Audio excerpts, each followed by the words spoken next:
Hey, what's up, everybody? Thank you for joining me for another episode of One Mic Night, the podcast that brings you stories of artists and their personal journey, helping to guide, answer questions, and motivate and inspire you in the business. My name is Marcos Luis, and if you haven't already subscribed to the podcast, please make sure you do.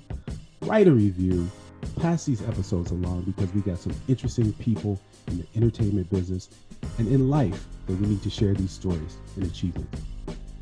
My guest today, I'm very excited. He is an award-winning actor. He goes by the name of James Elwood Muller. Please welcome him to One Mic Night Podcast. What's up, man? Hey, what's going on, man? I like that intro, bro. You like that? See that? I'm good, man. Yeah. How you doing? I have questions, okay? Good. What's up? First of all, who is James Muller? James Elwood Muller. He's a country boy. Okay. I'm originally from Jacksonville, Florida. Come from a single household, single mother, 5 brothers and sisters. I am a former Marine. Did 4 years in the Marine Corps. And I love acting. I love telling stories. Okay. How did you get started in acting? Was that something that you did when you were younger, or is it something that happened later on in life? That's a good question. Actually, when I was a kid, I would watch the old Good Times and What's Happening and the Jeffersons. Mm-hmm. And I was always intrigued by it. And one day I told my mom, I said, I think I can do that. So, and they looked at me, because I grew up in the project. I grew up in the hood. Right. So you don't hear a lot of kids that say, hey, I want to be on TV. I want to be an actor. So everybody was looking at me like, oh, whatever, just going somewhere, right? So I said, okay, I'm going to tell you guys, you're going to see me on TV one day. So I basically, when I got in high school, I took drama.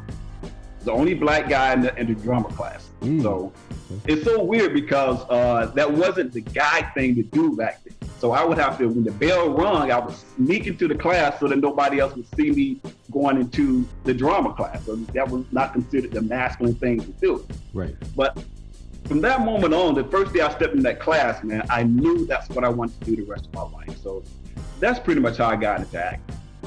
I like that. Did you have some idols you had growing up, or people that you saw that you liked or you wanted to be like, or help segue you into that? Cicely Tyson, man. Yeah. Cicely Tyson. Yeah. When I saw her in the movie called, I think it was called The Woman Called Moses. Mm-hmm. Yeah. Man, I was just captivated. I'm like, wow.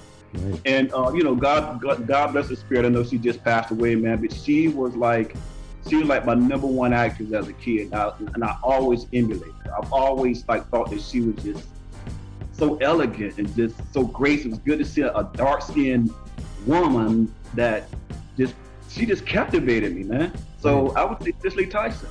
Right. Yeah. Beautiful. I love that.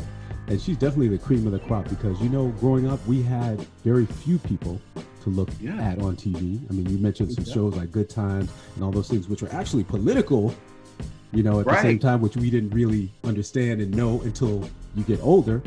But you have people like the Cicely Tyson, the Sidney Poitier, Harry Belafonte, those people who paved the way for us to get to where we are. Mm-hmm. Now, you mentioned something about the military. How did the military play a role in how you do things now, or shaping the way you are an actor now? Good question. How did the military come about? Mm-hmm.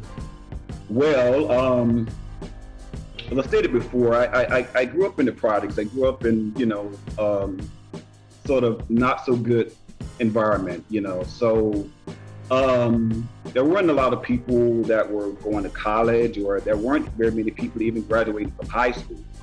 And I knew that I wanted to do something different with my life as opposed to just being, a product of my environment and things of that nature. So I wasn't really prepared to go to college when I graduated from high school, but I didn't want to be in that environment to get sucked up into the negativity and things of that nature.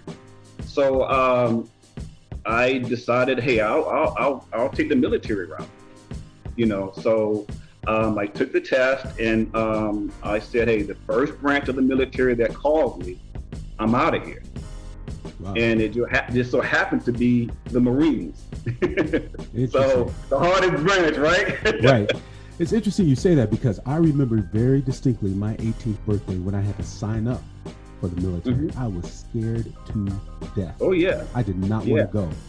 Yeah. But do you feel like that was sort of an escape from where you were, where you're living, in order to transition you to go on to do other things? Oh, absolutely. Mm-hmm. Absolutely. You hit it right on the nail. I knew that if I didn't get out of that environment, I would become, I didn't have the personality to I wouldn't want to say do bad stuff, but I didn't want to be an innocent victim and to get caught up in this circumstance. I didn't want to be just an innocent person because it was really not so good an environment growing up in the projects, man. You could just be walking down the street and in the wrong place at the wrong time. And I knew that this is not where I want to be. So it did not have any, that wasn't something that I if I had a chance to do it all over again, I probably would have taken the college route or did something different. So it was just a means of escape for me. Right. Do you feel like you had support from your family, or did you feel like that was just the way you could get out to move forward? I think my family was pretty much, everybody was pretty much doing their own thing. You see, I was the one, my mom had 5 kids. You always have that one kid where, you need a little extra attention, but right. You always have this other kid that was independent, and I wasn't the oldest, but you would think that I was the oldest, mm-hmm. So I was the one that was responsible, never got in any trouble, did my homework, stayed, just a good kid. Not saying that my brothers and sisters were not good, mm-hmm. but so it was kind of like whatever he chose to do is what he chose to do. So it wasn't, so to answer your question, no, they did not influence me, mm-hmm. Because I think they knew that I was going to do something to get out of my environment. So they didn't really bother me with hey, is that what you want to do or anything of that nature. They were kind of wrapped up into their own thing. So I don't know if they asked you a question, but it was something that, It absolutely does. And I want to say this or actually ask you this, how were you allowed to dream? You know what I mean? Because a lot of kids that come from the projects or come from a hard time, a hard situation, they don't know that they're allowed to dream and make that happen. What was the support system? How did you break out of that? Wow, that's another great question. I've always been a strong person. I've always been a strong-willed person. As simple. I can't grow up in a single-family household. No father, no fatherly influence or what have you. So it just made me strong-willed. So I'll tell you a funny story. When I got out of the military, and this is going to answer your question, mm-hmm. When I got out of the military, I wasn't quite sure what I wanted to do at the time. I didn't know whether I wanted to go to college at that time or what have you. And I said, I've always had the dream to be an actor. So at 22 years old, man, I said, screw it. I saved up I had gotten my honorable discharge, and I got my little money saved up from the military. I said, you know what? I don't know what the hell I'm doing, but I'm going to go up to New York, and I am just going to wing it. I'm going to give myself a year. And if it doesn't work out, I'm one of those type of guys that I'm not the woulda, shoulda, coulda type guy. Mm-hmm. And I said, I don't want to have any regrets. So my grandfather lives up at, I don't know if you heard of New Haven, Connecticut. Yeah, sure. So that's only maybe an hour or so on the Connecticut Transit that goes straight into New York. So I stayed with my grandfather, and I would commute back and forth to New York, just pounding the pavements, And I eventually lucked up, and I got an audition for the Cosby Show back in the day. Wow, I like that. So it was just something where I didn't have any aspirations to do it that way, but I knew that I have to make this happen for myself. So yeah, I did it for about a year. It didn't work out, but at least I gave it a shot. So yeah. Right. See, that's the thing. You know, fear is the factor that holds us all back. Exactly. And if we can get beyond that fear, you can do anything. Yeah, like, what exactly. gives you the balls, you know, like you said, a country boy from Florida to, you know, come to New York and pursue a dream? Right. What is that? Yeah. I mean, you hit it right on the nail, man. I don't know where I got it from, but even growing up, I was always different. And I'm gonna tell you a funny part, man. I would ask my mom, I'm like, Mom, are you sure the stork didn't just take me and just put me on the doorstep or what have you? Like, you know, number one, I was the lightest complexion of all my brothers and sisters, and everybody else is doing their own thing. Like, I want to be an actor. I want to be on TV. You know, why did they do that at that project? You know. So yeah, man, I've always been a very determined person, man. Hell, I went in the Marine Corps or whatever, and I'm just like, what the hell am I doing here anyway? So I've never, you know, I mean, you should never let fear paralyze you. Right. Fear should never stop you from doing the things that you want to do. Amen. You know what I'm saying? Amen. I was always told that the difference between a person that's fearful and a person that's a coward is a person that is fearful but still pushes through the fear to do what they want to do. Is the difference between the person that is fearful and says, okay, I'm not going to do that because I'm scared. You understand? Right. Yeah, of course. So I've always been different in that regard. Yeah. I like that. That's knowledge. That's food for thought. Food for right. thought. Definitely. So fast forward to now. You know, you're an actor. How important is how important is it for you, one, for social media, you know, as an actor to stay relevant, or, you know, image, all that stuff? Mm-hmm. It's extremely relevant and it's extremely important. Mm-hmm. I tell people, man, social media is the new business card. Absolutely. It's the new business card. Absolutely. And you always have to keep yourself relevant. You always supposed to market yourself. Mm-hmm. As I stated before, I did acting years ago when I got an audition for the Cosby Show, things of that nature. I did it for about a year and it did not work out for me. So of course I'd come back home, things of that nature. And, you know, it didn't really work out until maybe just a few years ago. So I feel like God has given me a second opportunity to do what I think I was born to do. Right now, I'm still not represented, so no plug for anybody out there that's representing people. Put on the plug here real quick. Right. So what I decided to do is when I started back, things have changed since way back when. You know, telling my age now, but since back in the day. So I decided that, because first I was just a Facebook person, mm-hmm. but since I started back acting, Instagram is really my biggest tool for marketing. So it is extremely important to utilize those resources and to keep yourself relevant. And what I mean relevant is showcase your talent. You know, not being afraid of doing a monologue or doing a scene and just say, I don't give a damn who thinks it's good or who thinks it's not good, because I feel like one man's trash is another man's treasure, and that right person that might be able to say yay or nay, or at least connect you with somebody that to get you to your destiny, you might be missing out if you're afraid of actually putting yourself out there. So I use it as a tool because everything is not going to be perfect, you know, and I'm always open to constructive criticism if it's coming from a place of growth and development. You understand? God, man, you're dropping too much knowledge. You're absolutely right. You have to be open. You have to. Right. And I feel like even though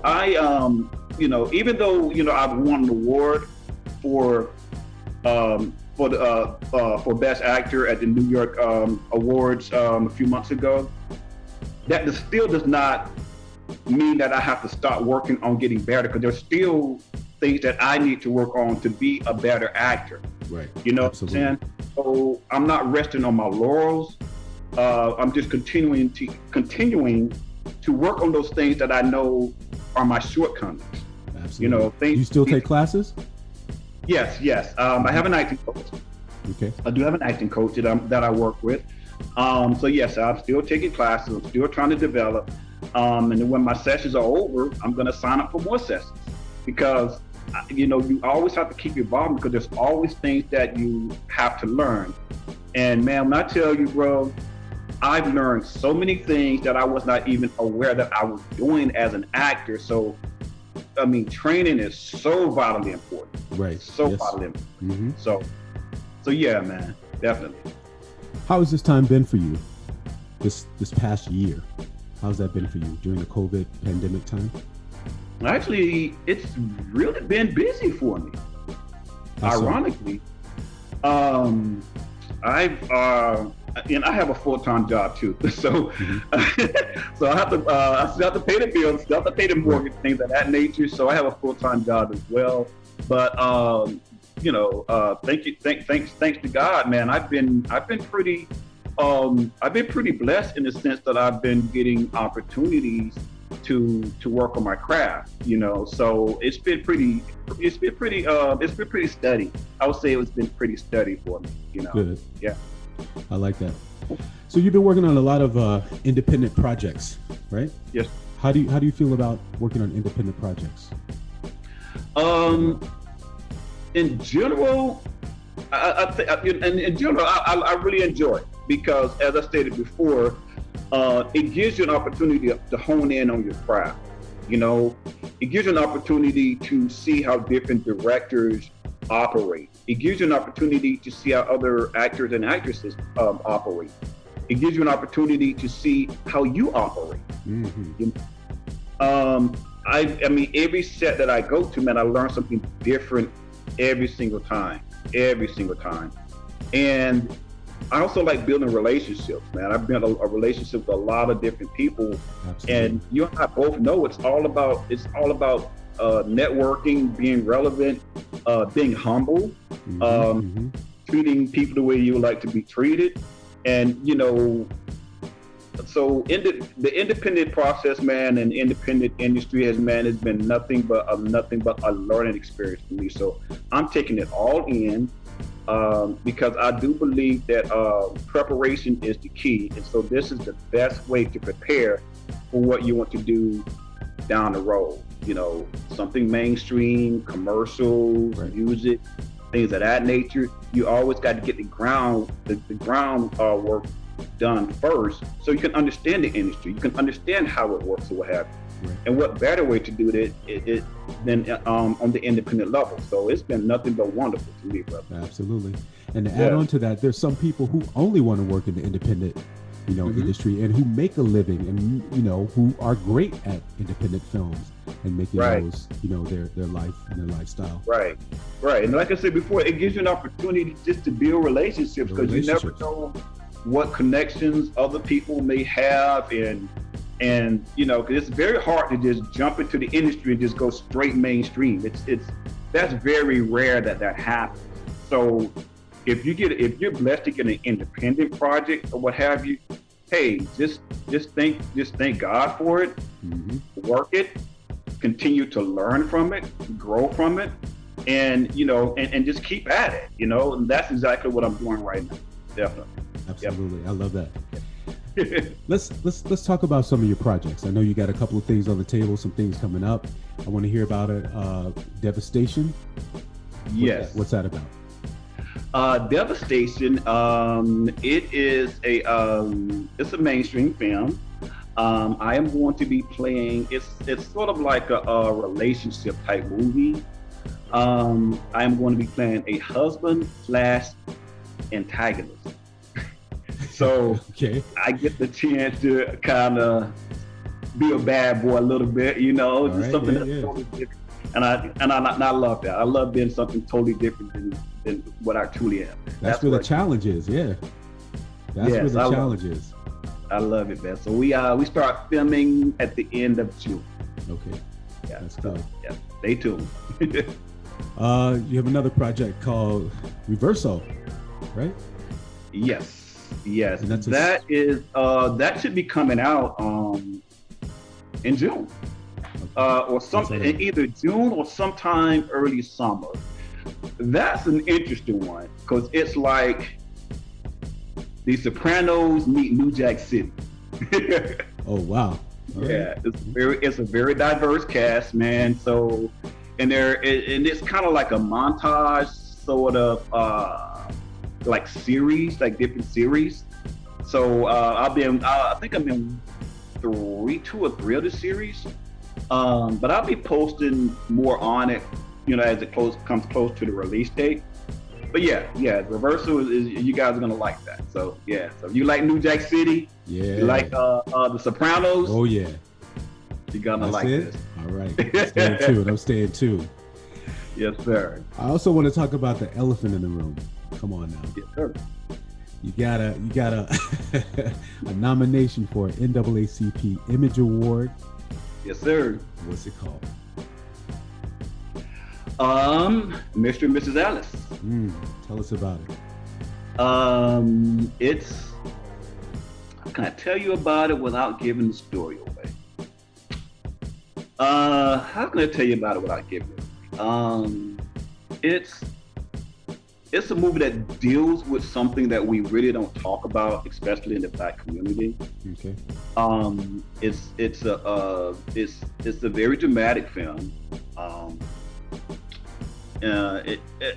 just leave it because I want to leave it with a little bit of suspense. But it deals with something that a lot of us don't talk about, but especially us as African Americans in our community, and something that happens in all of our families, things of that nature.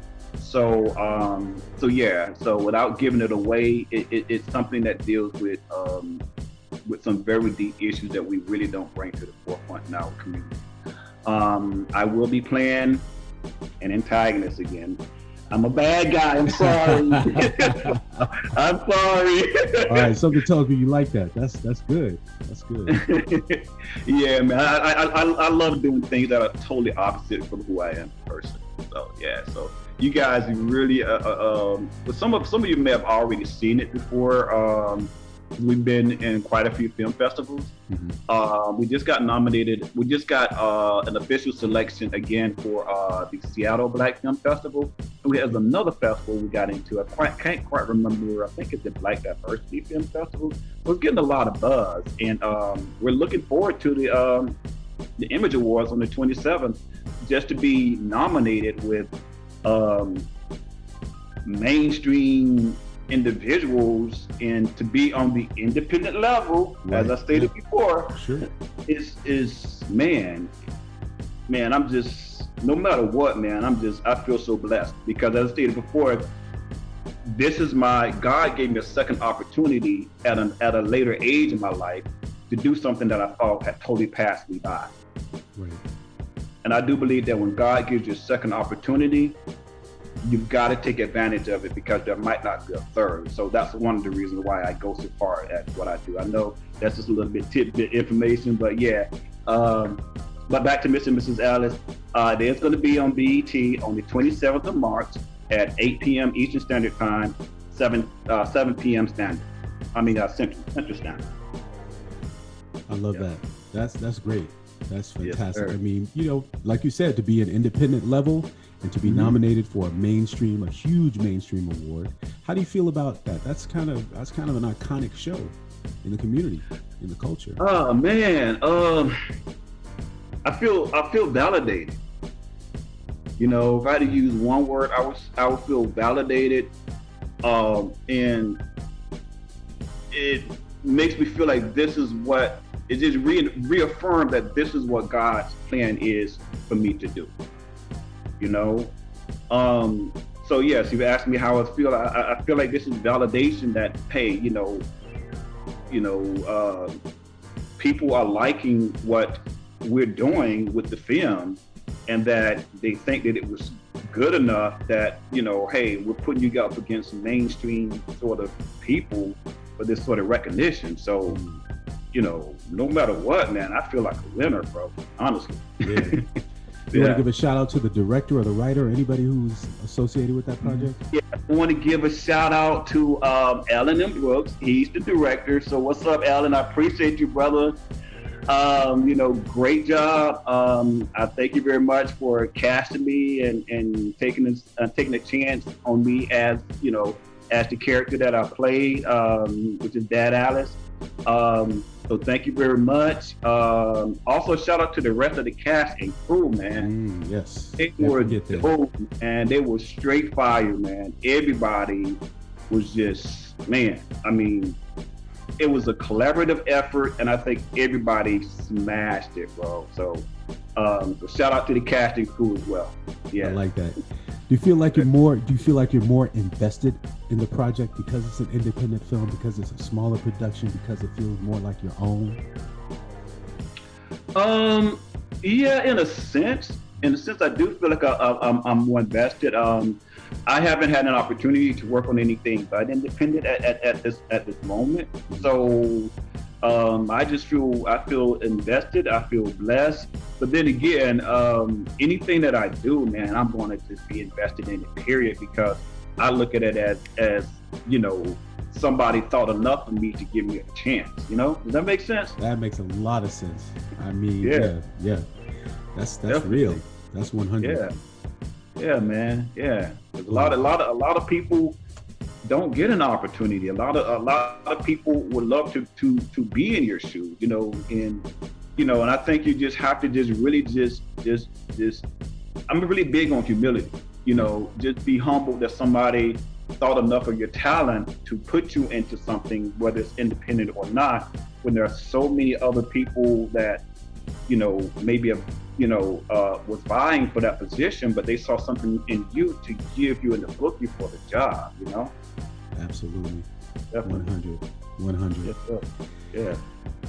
Listen, man, I really appreciate you taking the time out and talking to me. I wish you the best of luck with everything. I'm definitely going to be watching. I'm definitely going to be rooting for you. And also, right now, it's time for... Say thank you to you, man. Where you at? Where you at, baby? That's my mother. She wants to know how we can find you on social media. I'm like, wait a minute. Ma, hold on, Ma. She's I just picked that voice up like that, man. Baby, where we gonna find you? Where you at? Man, that's the best laugh I had all day, bro. Let everybody know where we can find you and keep up with you on social media. You can find me on Instagram at James Muller 5969. So James Muller 5969, bro. You got that? You got a Facebook page? We need to like it. We need to do that stuff too. Yeah, just James Muller on Facebook. Yeah, so James Muller on Facebook, Instagram James Muller 5969. 5969.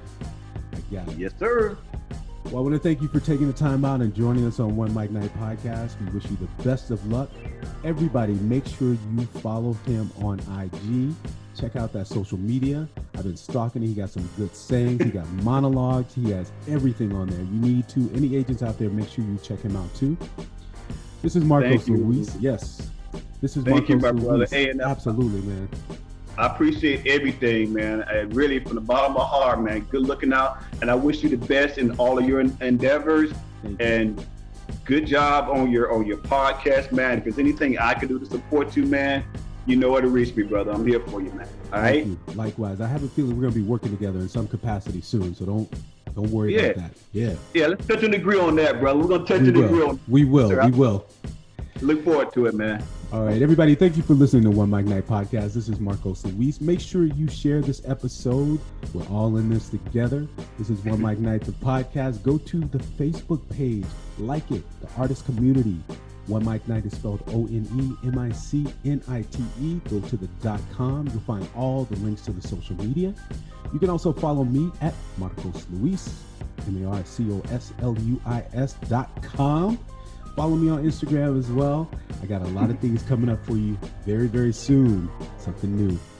Thank you for joining us. Share these episodes, like, make a review. Click down at the bottom. Thank you very much.